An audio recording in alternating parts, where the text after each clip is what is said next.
All right, this is Loki sunny Sunday. आजको video हुँदैछ random video. स्वागत छ तपाईँहरूलाई हाम्रो ऱ्यान्डम ब्लगमा। आज हामी जाँदैछौँ random places. Stay tune in our blog.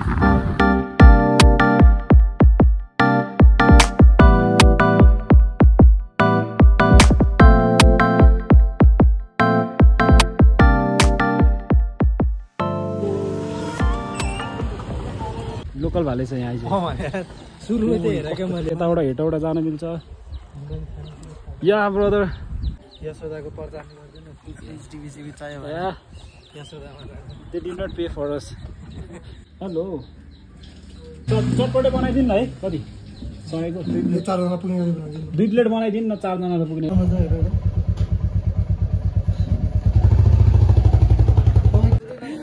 आया चटपटे बनाइदिनु भयो भनेर अर्डर दिएको त छ। लास्ट चटपटे आउँदैन भनेर सोधेको त सामान्य।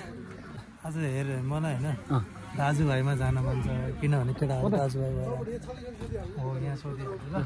जेन मलिक जस्तो देख्नुहुन्छ। फर्स्ट टाइम मैले देखेको कहीँ पनि चटपटे बन्दैन रहेछ। एक प्लेट एक चाउमिन बनाइदिनु, एक प्लेट चिकन चाउमिन बनाइदिनु। यहाँनिर पनि क्या यस्तो टाइपको छ। त्यो चेपिँदैन क्या, चस्मा चेपिँदैन क्या। So invest in a good helmet. Smell त भएको छ। स्मेल त राम्रो छ। लोकल चाउमिन त्यो अचार चाहिँ लास्टै दामी छ कि। नयाँ टेस्ट लाग्यो मलाई पुरै। टोटली नयाँ टेस्ट छ तर कस्तो मिठो छ।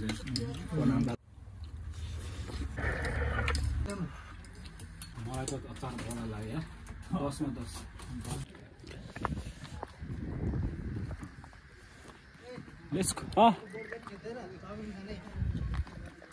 यहाँ हो त दाजुभाइको रेस्टुरेन्ट। सर र यहाँबाट आउने हेटौटा यता जान्छ, टक्क यहाँ बस्ने, चटपट खाने। राडार पर्यटकीय क्षेत्रमा स्वागत छ। अलिकति मेरो स्ट्यान्ड लो क्वालिटीको छ, हावाले पनि भाँच्न सक्छ। सो तपाईँहरूले सब्सक्राइब गरिदिनु होला, सो द्याट मेरो युट्युब च्यानल मोनिटाइज हुन्छ अनि म चाँडै राम्रो नयाँ किन्नु सक्छु। That was the joke of part. म चाहिँ भिडियोहरू आफ्नो मेमोरीको लागि बनाउन चाहन्छु, सो द्याट पछि गएर मैले यो मुमेन्टहरू हेर्न पाउँछु। युट्युब च्यानलमा मैले अपलोड गरेँ भने मैले आफ्नो जिमेलहरू होइन त सुरक्षित राख्न सक्यो भने मैले जति लाउने हेर्न सक्छु नि। जिमेल पनि परेन होइन, अर्काको च्यानलबाट नि हेर्न पाएँ नि त। भयो त काठमाडौँमा यति बेला कति नै गर्मी छ, तर यहाँ चिल्ड टाइपको वेदर छ। Look at this. ओहो यस्तो ठाउँमा ड्राइभ गर्दाखेरि you have to be mindful, careful, you can watch out everything you know. So मेरो पछाडि हुनुहुन्छ दाई साथीहरू। एकदम हामी टपमा छौँ। यहाँ छ रडार। त्रिभुवन विमानस्थलको लागि यो चाहिँ रडार हो। बेसिकली यसको काम भनेको प्लेनहरूको माथि उडिरहेको प्लेनहरू ट्र्याक गर्छ। हाइट, स्पिड, मेबी स्पिड पनि गर्छ होइन रडारले सबै त। Speed, height. अलिकति फगी छ तर क्लाइमेट राम्रो छ एकदम। ठिकै गलत टाइम होइन भाइ। घुमेर जहाँ ठोकेको त्यहाँ पुगेर म झन्डै लडाएँ। हामी अलिक तल जान्छौँ जहाँ प्लेन क्रास भएको एक्चुअल लोकेसनमा जान्छौँ अनि तपाईँहरूलाई म त्यहाँको लोकेसन देखाउने छु। के खाने देन के खाने बाबु?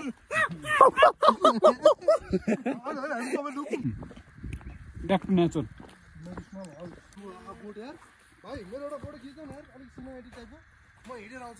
फोटो कि भिडियो? ल हट हट म दाइको सिनेमेटिक फुटेज खिच्दैछु।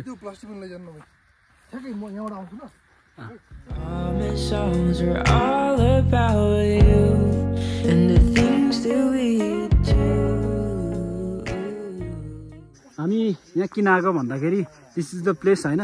यहाँ चाहिँ नेपाली एभिएसन हिस्ट्रीको सबैभन्दा ठुलो प्लेन क्रास भएको थियो। लोकेसन चाहिँ यही हो।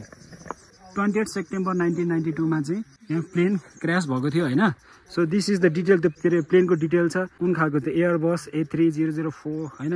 सो त्यो प्लेनमा चाहिँ 167 जना छ टोटल, त्यसमा प्यासेन्जर भनेको चाहिँ जस्ट 155 थियो होइन, क्र्यु 12 अनि टोटल 167 नै सबैजनाको मृत्यु भयो। सो एक्चुअल ठाउँ नै यहीँ थियो, यहाँबाट अलिकति तलतिर माथि माथि जानुपर्ने प्लेन सरर यहाँ ड्याङ्ग यहीँ ठोक्यो, यही स्थान। All 67 dead. नेपालको एभिएसन हिस्ट्रीको one of the biggest incident. त्यसको लगतै 3 महिनापछि हो कि 6 महिनापछि फेरि थाई एयर पनि क्र्यास भएर that was second largest aviation incident in Nepal history. उहाँहरूकै मेमोरीमा होला सायद।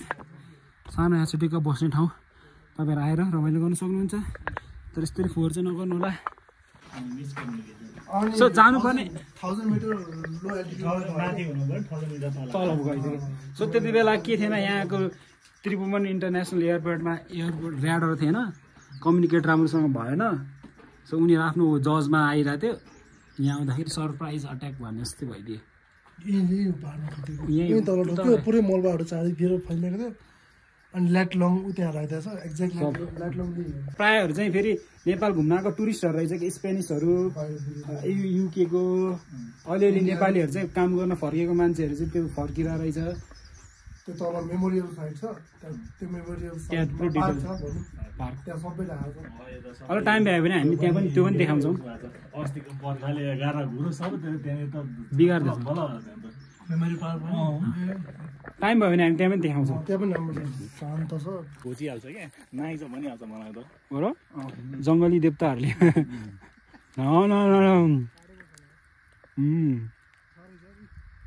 Look at this.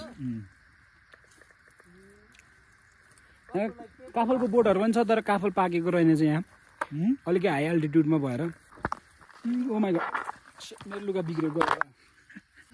ओए त्यहाँ माथि हेर, टुप्पामा हेर, त्यो कसले भेट्ने मान्छे रिच नहुने ठाउँमा त त्यही हो हेर ऊ कसले भेट्ने यार यहीँ। तर इनफ यही छ। ए दाइले यता हेर्नै भयो भने चाहिँ हेर्नु दि, काम साँच्ची आफूलाई, खाना साँच्ची। यार मलाई एकचोटि हग्न चाहिँ ट्राई गर्नु। अनि सर्वाएर अनहेल्दी पनि छ, पानी छ, हेल्दीको लागि बनाना पनि छ। ए त्यो त थाहा भयो नि त, भर्खर सबभन्दा टाढा आएको मिठो छ क्या। अझै अलिकति लो क्वालिटी रहेछ, अर्को क्वालिटी पनि पाउँछ क्या। पातलो भन्दा नि यस्तै हुन्छ, तर टेस्ट अलिकति फरक हुन्छ। क्रिस्पी त लास्ट हेर्नु न, काफल कति धेरै रहेछ यार, पाके चाहिँ छैन यार। तर होइन ऊ भइसकेको छ क्या, ठुल्ठुलो भइसकेको छ क्या। आइज न भने हेर्नुहोस् त काफल, गुराँस पनि झऱ्यो। Let me try this. अमिलो अमिलो छ।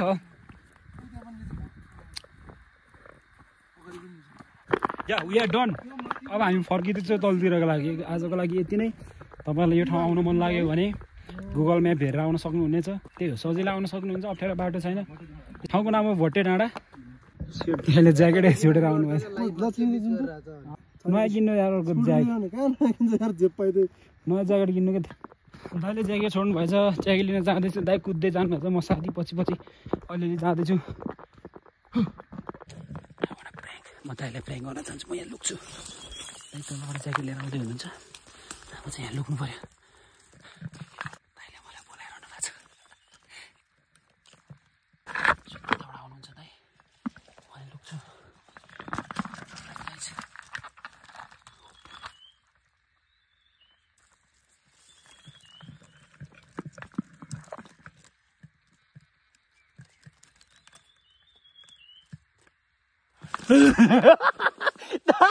I got you. सरी कहाँ छोड्नु भएछ, अलिकति मिनिसकेन जस्तो। सिट लुगा फोहोर भइहाल्यो नि। कहाँ छोड्नु भएछ? त्यही खजारमा। दाइले ज्याकेट छोडेर दुःख पाएँ तल फेरि मलाई लागिरहेको थियो तिमी लुक्या छौ तर कहाँ लुक्या छौ त्यो स्पट गर्नु मात्र थियो त्यही पनि झसँग अलिकति भयो म जस्तो